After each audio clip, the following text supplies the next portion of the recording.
السلام علیکم، میرا نام ہے اسامہ الطاف اور آپ لوگ دیکھ رہے ہیں دا اوپن شو کا ویڈیو بلاگ۔ آج جو ہم بات کرنے جا رہے ہیں وہ فلسطین کے بارے میں ہے۔ آپ لوگ خبروں میں دیکھ رہے ہوں گے اور سوشل میڈیا پہ بھی دیکھ رہے ہوں گے کہ فلسطین میں حالات ٹھیک نہیں ہیں۔ خاص طور پہ مسجد اقصیٰ کی ویڈیوز آ رہی ہیں، بیت المقدس کی، جہاں پہ نمازیوں کے اوپر اسرائیلی فوج کی جانب سے حملہ کیا جا رہا ہے اور آنسو گیس اور آواز بم ان کے اوپر پھینکے جا رہے ہیں، جن کی وجہ سے وہاں پہ ایک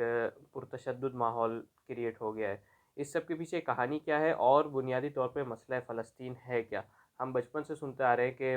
فلسطین کا کوئی مسئلہ ہے اور ہماری مساجد میں دعائیں بھی ہوتی ہیں، ہم اکثر اس کا ذکر بھی کرتے ہیں، مذہبی طبقہ اس بارے میں ریلیاں بھی نکالتا ہے، احتجاج بھی کرتا ہے، لیکن لوگوں کے ذہنوں میں سوال ایک باقی رہتا ہے کہ اصل میں مسئلہ فلسطین ہے کیا؟ بعض لوگ تو آج کل یہ بھی کہتے ہیں کہ جب اس مسئلے سے عرب پیچھے ہٹ رہے ہیں اور وہ اسرائیل کو تسلیم کر رہے ہیں تو کیا وجہ ہے کہ پاکستان جو ہے وہ اس مسئلے کا ٹھیکیدار بنا ہوا ہے؟ دوسری طرف ہم یہ دیکھتے ہیں کہ اسرائیل کو پاکستان تسلیم نہیں کرتا ہے، لیکن اس کے باوجود اسرائیل دنیا میں ایک حقیقت ہے۔ تو اصل میں صورتحال ہے کیا اور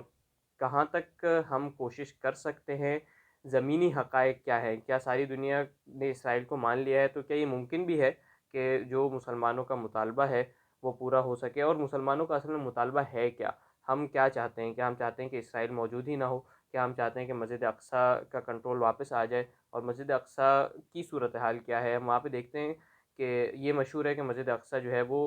یہودیوں کے قبضے میں ہے، لیکن پھر ہم یہ بھی تصویریں دیکھتے ہیں کہ وہاں پہ تراویح کی نمازیں ہو رہی ہیں، تو لوگوں کے ذہنوں میں سوال آتا ہے کہ وہاں پہ نمازیں کیسے ہو رہی ہیں؟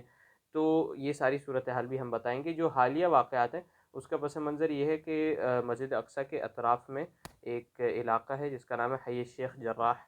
یہاں پہ کچھ فلسطینی مسلمان خاندان آباد ہیں جن کے متعلق اسرائیلی کورٹ نے یہ حکم دیا ہے کہ وہ اپنے گھروں سے نکل جائیں، کیونکہ اسرائیلی کورٹ میں کچھ یہودی خاندانوں نے یہ دعویٰ دائر کیا تھا کہ اصل میں وہ زمین کے مالک وہ ہے، زمین کی ملکیت ان کے پاس ہے۔ انہوں نے اپنے کاغذات پیش کیے جس کو اسرائیلی جو کورٹ ہے اس نے تسلیم کر لیا اور ان خاندانوں کو حکم دیا کہ وہ یہاں سے نکل جائیں، لیکن اصل صورتحال یہ ہے کہ ان خاندانوں کو دراصل جو رپورٹس ہیں اس کے مطابق یونائٹڈ نیشنز نے ان کو وہاں پہ رکھا تھا، کیونکہ وہ پہلے خیموں میں رہتے تھے، جو مہاجرین کے خیمے تھے وہاں پہ کچھ مسائل ہوئے تھے، ان کے خلاف کچھ تشدد کارروائیاں ہوئی تھیں، جن کے بعد اقوام متحدہ نے ان کو ان گھروں میں سیٹل کیا تھا، اور وہ 60 سال سے وہ خاندان اسی جگہ پہ ہیں، وہیں پہ رہ رہے ہیں، وہیں پہ ان کے خاندان رہ رہے ہیں، لیکن اچانک ایک آرڈر آیا جو کہ اسرائیلی کورٹ نے جاری کیا ہے، اس کی حقیقت نہیں معلوم کہ ان کاغذات کی کیا حقیقت ہے۔ بہرحال اسرائیلی کچھ شہریوں کی جانب سے دعویٰ کیا گیا اور اس کے بعد فوراً کارروائی کی گئی، اور 60 سال سے جو لوگ رہ رہے تھے ان کو زبردستی وہاں سے نکالا جا رہا ہے۔ تو اس پہ ایک ریٹیلیشن، ایک رد عمل سامنے آ رہا ہے۔ فلسطینی جو ہے وہاں پر احتجاج کر رہے ہیں، جمع ہو رہے ہیں، اسی مقصد کے لیے انہوں نے مختلف احتجاجات کیے اور مسجد اقصیٰ میں جمع ہوئے، اور اس کے بعد اسرائیلی فوج نے ریٹیلیشن کی، ان نمازیوں پہ تشدد کیا، مسجد اقصیٰ کے اندر گھس بھی گئے۔ بعض ویڈیوز یہاں تک آئی کہ وہ مسجد کے صفوں کے اندر آ رہے ہیں اور وہاں پہ لوگوں کو گرفتار کیا جا رہا ہے۔ تو ایک عجیب سی صورتحال ہے، اور اس پہ امت مسلمہ کے مختلف جو لیڈران ہیں ان کی جانب سے مذمت بھی کی گئی ہے۔ تو یہ تو آج کل کی صورتحال ہے، لیکن اس طرف آنے سے پہلے ہم پہلے دیکھ لیں کہ مسئلہ فلسطین دراصل ہے کیا۔ تو مسئلہ فلسطین اگر بالکل مختصر الفاظ میں یہ بیان کیا جائے، اس پہ ڈاکیومنٹریز بھی ہیں، کتابیں بھی ہیں جن پہ کافی تفصیلی بحث کی جا سکتی ہے، دیکھا جا سکتا ہے اس کو، لیکن یہاں پہ ہم چاہیں گے کہ 2-4 منٹ میں اس سارے مسئلے کو آپ کے سامنے پیش کریں۔ مسئلہ فلسطین دراصل یہ ہے کہ فلسطینی جو ہے وہ اپنے ملک میں آباد تھے، پورا فلسطین جو تھا اس پہ مسلمانوں کی آبادی تھی، اکثریت وہاں پہ تھی، لیکن مطلب 18ویں صدی عیسوی کے آخر میں ایک تحریک چلی جس کو صہیونی تحریک کہا جاتا ہے۔ صہیونی کا مطلب کیا ہے؟ صہیونیت کا یہودیت سے تعلق نہیں ہے، ایک مسلمان بھی صہیونی ہو سکتا ہے۔ صہیونی کا مطلب یہ ہے کہ وہ انسان جو یہ سمجھتا ہو کہ اسرائیلیوں کو اور یہودیوں کا حق ہے فلسطین کی زمین پر، تو جو آدمی بھی یہ سمجھتا ہے کہ اسرائیل کا وجود صحیح ہے اور ان کو وہاں پر حق ہے اپنا ملک قائم کرنے کا، تو وہ آدمی صہیونی ہے۔ تو صہیونی تحریک جو ہے وہ اس زمانے میں شروع کی گئی، اور اس زمانے میں آہستہ آہستہ ان لوگوں نے اپنے اجلاس شروع کیے، ان لوگوں نے اپنا ایک پلیٹ فارم بنایا اور اس پہ آواز اٹھنا شروع ہوئی، لیکن کچھ 100 سالوں کے بعد ایک کچھ زمینی حقائق یورپ کے ایسے تھے، سیاسی حقائق بھی، اور جن لوگوں نے یہ آواز اٹھانا شروع کی تھی ان لوگوں کا اثر و رسوخ، ان لوگوں کی پلاننگ اس حد تک مؤثر تھی کہ ان کا جو مطالبہ تھا وہ حقیقت کا روپ دھارنے لگا۔ وہ کچھ اس طرح ہوا کہ یہودی جو تھے وہ مختلف دنیا کے ممالک میں بٹے ہوئے تھے، یورپ میں بھی تھے، امریکہ میں بھی تھے، کچھ مسلمان ممالک میں بھی، ایتھوپیا اور یمن میں بھی یہودیوں کی بڑی تعداد تھی۔ تو ایک آواز اٹھائی گئی کہ یہودیوں کو ایک جگہ پہ جمع ہونا چاہیے۔ پہلے یہودیوں کا اس طرح کا کوئی عقیدہ نہیں تھا، اس طرح کا کوئی ان کی سوچ نہیں تھی، کوئی نظریہ نہیں تھا کہ یہودیوں کو ایک جگہ پہ جمع ہونا چاہیے۔ لیکن یہ جو تحریک شروع کی گئی 18ویں صدی عیسوی کے آخر میں، اس میں ایک نیا نظریہ دیا گیا یہودیوں کو۔ نیا نظریہ یہ تھا کہ یہودیوں کو ایک جگہ پہ جمع ہونا ضروری ہے، اور اس کے لیے جو ہے وہ مذہبی، ان لوگوں نے اپنے مذہبی طریقے بھی استعمال کیے اور مذہب سے اس کو ثابت کرنے کی کوشش کی گئی۔ اس منظر بیان کرنے کا مقصد یہ ہے کہ پہلے 18ویں صدی عیسوی کے آخر میں جب یہ تحریک شروع ہوئی، اس سے پہلے اس طرح کا کوئی نظریہ نہیں تھا، اس طرح کوئی پلیٹ فارم نہیں تھا جس پہ لوگ سب جمع ہوتے اور جس کی بنا پر سارے یہودیوں کو فلسطین میں جمع کیا جاتا۔ بنیادی طور پہ شروع میں یہ مطالبہ تھا کہ یہودیوں کے لیے ایک علیحدہ ریاست ہونی چاہیے، اس کے لیے فلسطین کے علاوہ دوسری جگہیں بھی تجویز کی گئی، لیکن بالآخر کیونکہ اس وقت برطانیہ کی دنیا میں کافی اثر و رسوخ تھا۔ فلسطین بھی دراصل مختلف مسلمان ممالک کی طرح پہلی جنگ عظیم کے بعد برطانوی زیر اثر آ گئی تھی، تو برطانوی تسلط کو استعمال کرتے ہوئے برطانیہ نے وہاں پر یہودیوں کی ہجرت کو ممکن بنایا، دنیا بھر سے یہودی وہاں پہ آنے لگے، حتیٰ کہ ایک وقت آیا کہ برطانیہ نے ریاستی طور پر باقاعدہ اس بات کا وعدہ کیا کہ یہاں پر اسرائیل قائم ہوگا، ایک یہودی سلطنت قائم ہوگی۔ تو مین جو ہماری بات کرنے کا مقصد ہے وہ یہ ہے کہ فلسطین میں فلسطینی رہ رہے تھے، وہاں پر ان کی زمینیں تھیں، ان کے گھر تھے، ان کی آبادیاں تھیں، وہاں پہ ان کی اکثریت تھی۔ برطانیہ کا تسلط ہوا، برطانیہ نے اس جگہ پر قبضہ کیا، اور اسرائیل جو بننا تھا اس کو انہوں نے اپنی سیاسی اور اپنی عسکری قوت سے ممکن بنایا۔ انہوں نے یہودیوں سے معاہدے کیے جو کہ ناجائز معاہدے تھے، کیونکہ یہ برطانوی زمین نہیں تھی، لیکن انہوں نے یہ ممکن بنایا کہ دنیا بھر سے یہودی وہاں ہجرت کر کے آئے۔ اس بات کے لیے اس زمانے کی اگر ہم دستاویزات دیکھیں تو ہمیں نظر آتا ہے کہ برطانیہ نے جو ہے وہ اسرائیلیوں کے ساتھ مل کر فلسطینیوں کے جن کے مقامی گھر تھے ان کو بھی جبر کا سامنا کرنا پڑا، اور دیگر ذرائع سے بھی ان کے اوپر تشدد کیا گیا، زور زبردستی کی گئی، جس کے بعد اسرائیلی وہاں پر آباد ہوئے۔ ان کو باقاعدہ برطانیہ نے اپنے ایک مشن کے تحت یہودیوں کو وہاں جمع کیا، وہاں پہ ان کو آباد کیا، ان کی ایک باقاعدہ ریاست قائم کی گئی۔ یہودیوں کی مسلح تنظیمیں اس وقت بنی گئی جن کو اجازت دی گئی کارروائیاں کرنے کی، اور جن کے خلاف سخت ایکشن نہیں لیے گئے، بلکہ ایک یہودی کچھ ایسی تنظیمیں بھی ہیں، یہودی مسلح تنظیمیں، جنہوں نے دہشت گردانہ کارروائیاں کی، برطانوی تسلط کے خلاف بھی دہشت گردی کی کارروائیاں کی۔ بعد میں اسی تنظیم کے سربراہ جو ہے وہ اسرائیل کے وزیر اعظم بن گئے، اور حالات نے ایسا پلٹا کھایا کہ ایک وقت یہ بھی آیا کہ اسی آدمی کو، اسی شخص کو نوبل پیس پرائز دیا گیا۔ تو کیونکہ طاقت کا بول بالا ہے دنیا میں، اور جو آج کل کی دنیا ہے اس میں طاقت کی زبان سمجھی جاتی ہے، طاقتور کو ہی صحیح سمجھا جاتا ہے، اس لیے یہودیوں کے پاس اس وقت یہ طاقت تھی کہ انہوں نے اپنی لابنگ کی۔ لیکن یہ ایسا نہیں ہے کہ یہودی جو ہے وہ پوری دنیا کے تانے بانے چلاتے ہیں اور ان کے پاس کوئی ایسی خفیہ طاقتیں ہیں اور ایسے ان کے پاس راز ہیں جس کی وجہ سے وہ امریکہ کو بھی کنٹرول کرتے ہیں، برطانیہ کو بھی کنٹرول کرتے ہیں۔ یہ محض سیاسی مفادات تھے جن کو انہوں نے بہتر طریقے سے استعمال کرتے ہوئے یہ اپنے لیے ممکن بنایا کہ وہاں پہ وہ آباد ہو جائے۔ اس کے بعد انہوں نے طاقت پکڑی اور وہ آگے بڑھتے گئے، اور اس کے بعد مسلمان ممالک کی طرف سے رد عمل بھی آیا، 2 جنگیں ہوئیں جس میں مسلمانوں کو شکست ہو گئی۔ عرب ممالک نے باقاعدہ طور پہ جنگیں کی تھیں، مصر نے اور اردن نے اور دیگر ممالک نے ان کے خلاف، سیریا نے، شام نے بھی اس میں حصہ لیا تھا۔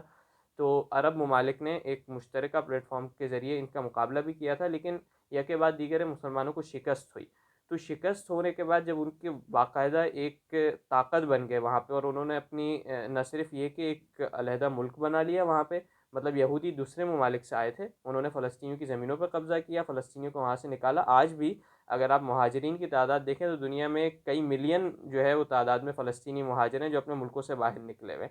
تو وہ لوگ جو تھے، جو رہ رہے تھے، وہ ان کے کچھ گھر تھے، یقیناً وہ لوگ رہ رہے تھے وہاں پہ، ان کو نکالا گیا۔ تو یہ بات تو یقینی ہے کہ فلسطینی ایک بڑی تعداد میں جو اپنے ملک میں رہ رہے تھے ان کو وہاں سے نکالا گیا ہے، اور ان کی جگہ یقیناً کوئی اور لوگ رہنے آئے ہیں۔ تو وہ یہ یہودی ہیں جنہوں نے وہاں سے ان کو نکالا، وہاں پر خود آباد ہوئے، اور مزید اس آبادی کو بڑھاوا دیتے گئے، پھر ان کے پاس عسکری طاقت آ گئی اور انہوں نے عرب ممالک کو شکست بھی دی۔ تو دنیا نے ان کا وجود تسلیم کر لیا کیونکہ انہوں نے طاقت کے ذریعے اپنے وجود کو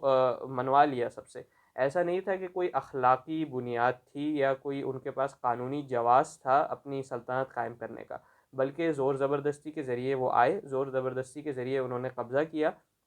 اور اس کے بعد طاقت کے ذریعے انہوں نے مسلمان ممالک کو شکست دے کر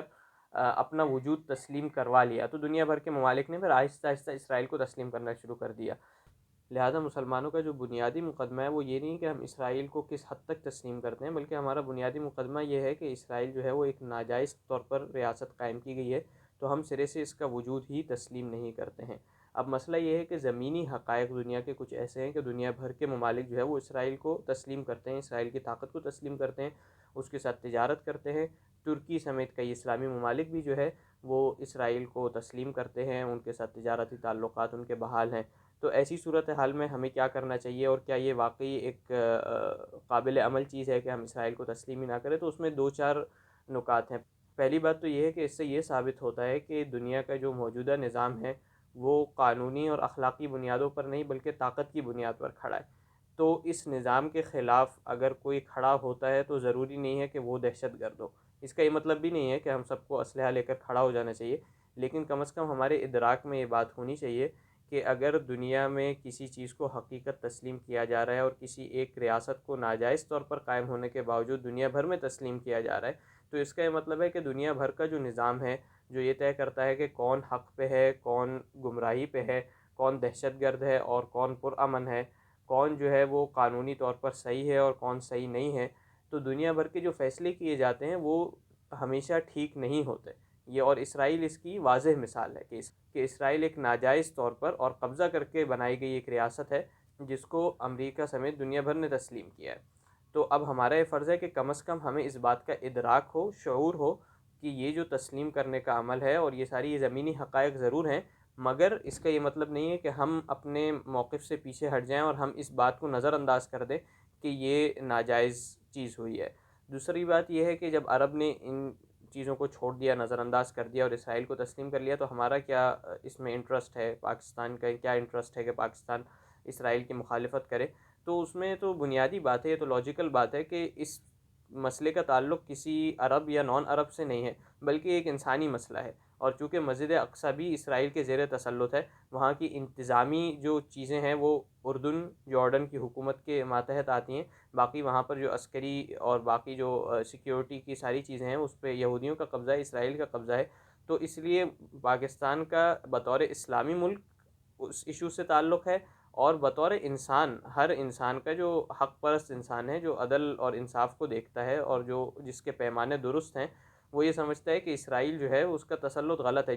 تو اس لحاظ سے پاکستان کا مسجد اقصیٰ کی وجہ سے ایک اسلامی تعلق ہے اس سے، اور ایک انسان ہونے کے ناطے کیونکہ ایک ناجائز ریاست ہے اور کئی لاکھ مہاجرین جو ہے وہاں سے دربدر ہیں جو اپنے ملک سے باہر ہیں، جن کو اپنے ملک میں واپس جانے کی اجازت نہیں ہے، تو اس لحاظ سے ایک انسانی تعلق بھی ہے۔ اس سے اگر عرب اس بات کو نظر انداز کر دیں یا دنیا کے بڑے ممالک بھی نظر انداز کر دیں تو یہ اس حقیقت کو تبدیل نہیں کر سکتا کہ یہ ایک ایشو بہرحال ہے۔ ایک اور نقطہ یہ بھی ہے کہ جن عرب ممالک نے اسرائیل کے ساتھ تعلقات بحال کر لیے، یو اے ای کو چھوڑ دیں اور بحرین کو چھوڑ دیں کیونکہ وہ پہلے ہی عرب امیر ممالک ہیں، مصر اور اردن کی مثال اگر ہم لے لیں، مصر کم و بیش پاکستان جیسے حالات ہوتے ہیں اس کے اکثر، تو ان کو اسرائیل سے تعلقات بحال کر کے کیا فائدہ ہو گیا؟ اکثر یہ کہا جاتا ہے کہ اسرائیل سے تعلقات بحال کر کے ہمیں دنیا میں اپنا مقام پیدا کرنا چاہیے، ہمیں اپنی معاشی صورتحال بہتر کرنی چاہیے، لیکن حقیقت یہ ہے کہ مصر نے کئی سالوں سے عرب ملک ہونے کے باوجود اسرائیل کو تسلیم کیا ہوا ہے، اور اس کے باوجود اس کے کوئی حالات بہتر نہیں ہوئے، وہاں پہ آج بھی ڈکٹیٹرشپ ہے، وہاں کے معاشی حالات بد سے بدتر ہیں، وہاں پہ انسانی حقوق کی جو پامالیاں ہیں وہ آج بھی بہت زیادہ ہے، مصر کا دنیا میں کوئی مقام نہیں ہے۔ تو یہ بہت فلاڈ آرگیومنٹ ہے کہ اگر پاکستان اسرائیل کو تسلیم کر لے گا تو شاید ہماری معاشی حالت جو ہے وہ یکسر تبدیل ہو جائے گی اور کوئی بہت بڑا انقلاب رونما ہو جائے گا اور دنیا بھر میں ہمارے لیے سہولتیں پیدا ہو جائیں گی۔ یہ محض ایک دھوکہ ہے تاکہ لوگوں کو یہ باور کیا جائے کہ اسرائیل کو تسلیم کر لینا چاہیے، جس کا حقیقت سے کوئی تعلق نہیں ہے۔ تو اگر پوری بات کو ہم سمرائز کریں تو ہمیں دو تین ایشوز جو ہے اپنے ذہن میں اٹھانے چاہیے۔ ایک تو یہ ہے کہ اسرائیل کا بنیادی مسئلہ ہمارے ساتھ یہ ہے، اور ہمارا مسئلہ اسرائیل کے ساتھ یہ ہے کہ ہم اسرائیل کے وجود کو تسلیم نہیں کرتے ہیں۔ جو ایک انصاف کی بات ان لوگوں سے یہ بھی کی جا سکتی ہے جو اسرائیل کو تسلیم کرنے کی بات کرتے ہیں کہ ٹھیک ہے ہم اسرائیل کو تسلیم کر لیتے ہیں، لیکن جتنے دنیا بھر میں لاکھوں فلسطینی مہاجرین ہیں ان کو فلسطین واپس بلا لیا جائے، وہاں پہ ہر کسی کو سیاسی آزادی حاصل ہو، چاہے وہ مسلمان ہو یا نان مسلم ہو، اور ہر کسی کو سیاسی جماعتیں آزادی کے ساتھ بنانے کے ساتھ ساتھ انتخابات میں حصہ لینے کی آزادی دی جائے، اور پھر ووٹنگ کرا لیں اور دیکھ لیں کہ کس کی حکومت بنتی ہے۔ اس صورت میں خود بخود اسرائیل کا جو ہے وہ جواز بھی ختم ہو جائے گا، وجود بھی ختم ہو جائے گا، کیونکہ اگر سارے مہاجرین فلسطین واپس آ جاتے ہیں تو ایک بار پھر مسلمانوں کی تعداد زیادہ ہو جائے گی، اور مسلمان اگر انتخابات میں حصہ لیتے ہیں تو ایک مسلمانوں کی حکومت قائم ہو جائے گی، اور اسرائیل کا یوں وجود ہی ختم ہو جائے گا۔ تو جو لوگ یہ بات کرتے ہیں کہ اسرائیل کو تسلیم کرنا چاہیے، ان کو پھر جو لاکھوں مہاجرین ہیں ان کی واپسی کی بھی بات کرنی چاہیے، کیونکہ حق اور انصاف کا تقاضا یہ ہے کہ جو یہودی ہیں، چاہے وہ غلط طریقے سے آئے ہیں، اگر کوئی آدمی اس بات کو تسلیم نہیں کرتا کہ وہ غلط طریقے سے آئے ہیں، وہ سمجھتا ہے کہ فلسطینیوں نے اپنی زمینیں بیچ دی تھیں، جو کہ ایک حقیقت سے مختلف بات ہے، ایسا نہیں ہے، تو اس کو کم از کم یہ مطالبہ کرنا چاہیے کہ مہاجرین واپس آ جائیں اور پھر ووٹنگ کر کے دیکھ لیں کہ کس کی حکومت قائم ہوتی ہے۔ دوسری تو پہلا نقطہ جو ہے وہ یہ ہے کہ ہمیں اسرائیل کے وجود سے ہی مسئلہ ہے، کیونکہ ہمارے نزدیک، مسلمانوں کے نزدیک، اسرائیل ایک ناجائز ریاست ہے جس نے ناجائز طور پر اپنا قبضہ جمایا ہوا ہے۔ دوسری اہم بات یہ ہے کہ موجودہ عالمی نظام جو ہے اس کے تحت اس مسئلے کو حق اور انصاف کے تحت حل کرنا بہت مشکل ہے، کیونکہ اسرائیل جو ہے وہ زیادہ طاقتور ہے عرب اور مسلمان ممالک سے۔ تو ہمیں، اگر ہم اس سارے عالمی نظام کے خلاف بغاوت کرنے کی اگر ابھی پوزیشن میں نہیں ہیں، تو ہمیں کم از کم اس بات کا ادراک ہونا چاہیے کہ جو عالمی نظام ہے وہ درست نہیں ہے۔ ہمیں اپنے آپ کو بھی شعور دینا چاہیے، اپنی آنے والی نسلوں کو بھی، اور جس آدمی کو یہ مسئلہ سمجھ میں آ جائے اس کو اپنے ارد گرد کے لوگوں کو بھی یہ مسئلہ سمجھانا چاہیے کہ مسجد اقصیٰ پہ، جو کہ ہمارا قبلہ اول ہے، جس کو حرمین شریفین کے بعد تیسرے حرم کا ہم درجہ دیتے ہیں، اس پہ جو یہودیوں کا قبضہ ہے، اور دیگر فلسطین کی جو مقامات ہیں جہاں پر یہودیوں کا قبضہ ہے اس پہ جو ناجائز، اور دیگر جو فلسطینیوں کے مقامات ہیں، جو علاقے ہیں جہاں پر یہودیوں کا قبضہ ہے، اس کو چھڑانے کے لیے ہمیں عالمی نظام سے کسی حمایت کی توقع نہیں رکھنی چاہیے، اور ہمیں اس کو اپنے تئی حل کرنا پڑے گا، اپنی طاقت کے بل بوتے پہ کرنا پڑے گا۔ اس بات کا اگر محض شعور اور ادراک بھی ہمارے اندر آ جائے تو یہ فی الوقت کافی ہے۔ مسئلہ فلسطین کے متعلق ہماری چند گزارشات تھیں، امید ہے کہ ایک پس منظر واضح ہو گیا ہوگا، گو کہ گفتگو کچھ طویل ہو گئی، لیکن بہرحال ہمارے جو مقصد تھا وہ یہ تھا کہ مسئلہ فلسطین کا جو پس منظر ہے اور جو موجودہ حالات ہیں اس تناظر میں سارے سوالات کے جوابات جو ہیں وہ ناظرین تک پہنچ جائیں۔ جہاں پہ بھی رہیں خوش رہیں، اپنا خیال رکھیں، السلام علیکم۔